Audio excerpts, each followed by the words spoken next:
C'est toujours une joie, c'est toujours une joie pour moi de me positionner là pour parler au moins à une personne qui tombe sur cette vidéo, pour parler à une personne par la grâce de Dieu qui passe par là. Et merci à tous ceux qui ont l'habitude de partager les vidéos que nous partageons et qui prennent au moins de leur temps, juste quelques minutes, pour suivre cette bonne nouvelle qui donne la vie, cette bonne nouvelle qui transforme, cette bonne nouvelle qui édifie, cette bonne nouvelle qui transforme, cette bonne nouvelle qui nous ouvre les yeux sur notre personne et qui nous ouvre également les yeux sur ce que Dieu veut faire avec nous. Beaucoup d'enfants de Dieu négligent beaucoup de choses dans leur vie. Et après, quand les choses ne marchent pas, ils pensent que vraiment c'est la faute à Dieu. La faute ne revient pas au Seigneur, la faute revient beaucoup plus à chaque enfant de Dieu qui ne donne pas la latitude au Seigneur de pouvoir le visiter, l'orienter et également de sécuriser tout ce qui le concerne. Nous sommes dans le mois de novembre, nous sommes en train de partir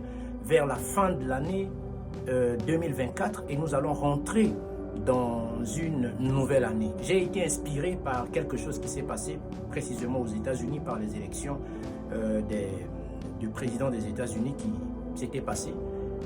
Selon les sondages, tout ce qui se passait, on voyait que vraiment il n'y avait pas des engouements, il n'y avait pas de détermination pour le président élu. Et tout le monde suivait, tout le monde de l'autre côté du monde pensait que tout ce qui était en train d'être dit par les médias, c'est ce qui allait se passer. Mais écoutez bien, lorsqu'on focalise notre appui sur le Seigneur, les choses sont différentes.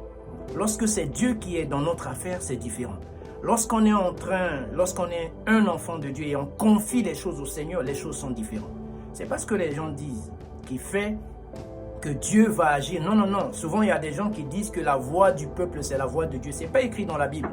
Nous avons un texte dans la Bible qui parle des 12 espions qui ont été envoyés par Moïse pour aller inspecter Canaan. Mais parmi les 12 espions, il y a 10 qui sont venus, qui ont dit la même chose, mais il y a 2 seulement qui ont dit que c'est vrai, tout ce que les 10 ont dit est vrai, mais nous croyons en un Dieu puissant, nous croyons en un Dieu fort, nous n'allons pas combattre par nous-mêmes, mais l'Éternel va combattre avec nous. Et sur la parole de 2 personnes, Dieu s'est glorifié. Donc c'est pour dire que Dieu, la popularité, quand on veut la popularité, lorsque on s'appuie sur la popularité pour vraiment triompher sur le malin, non, on se trompe. Parce que des fois, on est même dans le camp du malin. Alors bien aimés, permettez-moi d'abord de vous saluer depuis votre position. Là encore, nous sommes là pour encourager, aider des uns des autres, ceux qui ont l'habitude de nous suivre, à vraiment se concentrer sur la promesse de Dieu, à s'identifier à la parole de Dieu pour pouvoir avancer. Alors nous avons un texte pour cette vidéo que nous allons lire dans Esdras 8, le verset 21. Esdras 8, verset 21, voici ce qui est dit. Là près du fleuve d'Ava, je publiais un jeûne d'humiliation devant notre Dieu afin d'implorer de Dieu un heureux voyage pour nous, pour nos enfants et pour tous ceux qui nous appartiennent. Tous ceux qui nous appartiennent. Voici une très très belle parole, une très belle illustration. Comment Esdras, qui a eu la possibilité de faire traverser son peuple et qui travaillait déjà dans la cour du roi, qui pouvait demander l'aide au roi, qui pouvait demander une escorte au roi, qui pouvait demander des cavaliers au roi, parce qu'on lui a remis des biens, on lui a remis un trésor, on lui a remis de l'or, de l'argent, et il devait traverser une ville pour arriver en Israël, pour rebâtir le temple de Dieu. Et il avait le choix. Il pouvait s'appuyer sur les hommes. Il pouvait demander au roi de lui donner une escorte. Mais il s'est rendu compte. Il s'est rendu compte qu'il a toujours dit au roi, le Dieu que nous servons, il est puissant. Le Dieu que nous servons peut nous garder. Le Dieu que nous servons, quand tu l'honores, il t'honore. Il se rappelle de cette parole qu'il a déjà dit au roi. Et il s'est posé la question. Alors, vais-je choisir le roi ou bien se confier à ce Dieu qui peut nous accompagner? Alors il a fait son choix. Son choix était qu'il devait choisir Dieu. Alors il a convoqué ses amis, il a appelé ses amis, il a demandé à ses amis, nous allons prier. Mais regardez, quand nous lisons le texte, on dit, prions pour que Dieu puisse nous accorder un heureux voyage pour nous. Non seulement pour nous, pour nos enfants, non seulement pour nos enfants, mais également pour tout ce qui nous appartient. tout ce qui nous concerne. Vous voyez, bien-aimés, lorsqu'on confie à Dieu son avenir, lorsqu'on confie à Dieu le destin de ses enfants, lorsqu'on confie à Dieu le destin de son entreprise, lorsqu'on confie à Dieu ses études, lorsqu'on confie à Dieu chaque élément de notre vie, Dieu s'en souvient et Dieu nous accompagne dans ça. Nous pouvons nous appuyer sur nos richesses, nos biens, nous pouvons nous appuyer sur notre connaissance, nous pouvons nous appuyer sur les autorités, les personnes. Nous avons des parents qui sont haut placés, bien placés, qui sont des hommes politiques, ou bien nous pouvons compter sur eux, nous pouvons faire tout ce que nous voulons, mais notre destin ne dépend pas de qui que ce soit. En tant qu'enfant de Dieu, notre destin dépend du Seigneur, notre avenir dépend du Seigneur, notre lendemain dépend du Seigneur. Nous ne maîtrisons pas le lendemain, nous ne maîtrisons pas ce qui va se passer dans les jours à venir. Mais par contre, notre Dieu, il est au courant de tout. Il sait ce qui va se passer demain, il sait ce qui va se passer après-demain, il sait ce qui va se passer l'année prochaine. C'est pourquoi c'est important.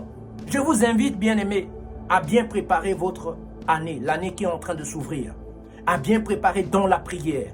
Et là, Esdras a convié juste ses amis à un moment de jeûne et prière, d'humiliation. Il s'est fait petit devant le Seigneur. Oh, il travaillait dans la cour du roi. Il pouvait dire, mais le roi est avec moi. Je vais demander au roi, il va me donner la force. Il va me donner de l'armée. Il va me donner des gardes du corps. Ils vont me protéger. Il a dit non. Je vais demander à mon Dieu. Mon Dieu va me protéger.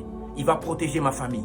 Il va protéger mes enfants. Il va protéger tout ce qui nous appartient. Et quand vous lisez la suite de ce texte, vous allez voir que Dieu les a assistés. Dieu les a accompagnés.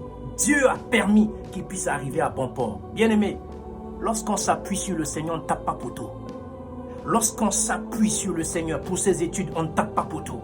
Lorsqu'on s'appuie sur le Seigneur pour son avenir professionnel, son avenir matrimonial, son avenir dans tous les domaines de notre vie, on ne peut pas taper poteau. Je ne sais pas jusque-là comment les choses se passent pour vous, mais la seule chose que je sais, l'année qui est en train de s'ouvrir, personne ne sait ce qui va se passer dans cette année.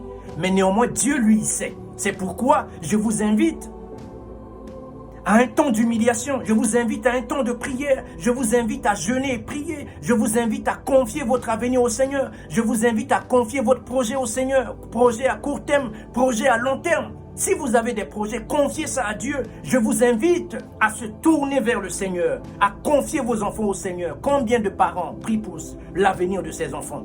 Combien de parents prient avant de s'engager dans une relation quelconque? Combien de parents prient pour l'avenir de son entreprise? Combien de parents prient pour son projet? Combien de parents? On a des projets de famille, on a des projets pour nos enfants, on a des projets pour l'année prochaine. Il y a des gens, ils préparent leur voyage, ils préparent les vacances, ils préparent tout ça, mais ils ne confient rien au Seigneur.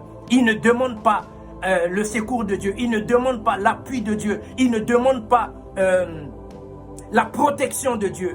Et après, quand ils vivent des choses qui ne sont pas à la gloire de Dieu, ils pensent que Dieu les a délaissés. Or, le problème, c'est qu'ils n'ont pas confié quelque chose à Dieu. Alors là, bien-aimés, je suis là à vous inviter. Pendant ce temps, ce mois de novembre, pendant ce mois de décembre, cherchez la face de Dieu. Cherchez la face de Dieu pour l'année prochaine. Confiez vos enfants au Seigneur. Confiez l'avenir de vos enfants au Seigneur. Confiez votre famille au Seigneur. Confiez vos activités au Seigneur. Confiez votre travail au Seigneur. Confiez vos projets au Seigneur. Confiez tout ce qui concerne votre famille au Seigneur. Parce que lorsqu'on confie tout ce qui nous concerne au Seigneur, c'est la joie qui va nous accompagner. C'est la paix qui va nous accompagner. C'est le bonheur qui va nous accompagner. C'est pourquoi Esdras a dit, Seigneur, on va invoquer le Seigneur, on va s'humilier devant le Seigneur pour un heureux voyage. La vie sur la terre est un voyage.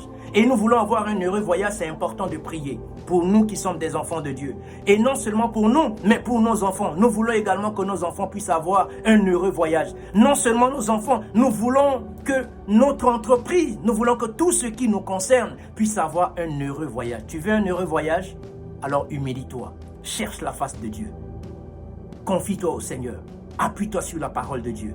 Et le chemin sera bon pour toi. Le chemin sera heureux pour toi. En ce qui me concerne, je vous dis à la prochaine pour une nouvelle vidéo. Alors n'oubliez pas, seul Jésus nous suffit. Shalom.